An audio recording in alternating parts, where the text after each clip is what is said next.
Bilirsen mi ata kimdir azizim, sen onu atasız olandan soruş.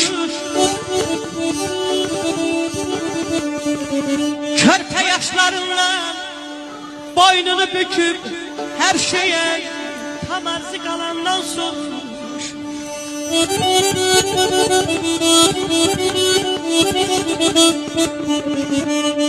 Eynine bir nimdaş paltar giyende, tapdığı tikeni xəlvət yeyende, kimse atasına ata deyende, gözleri bulut tey dolandan sormuş.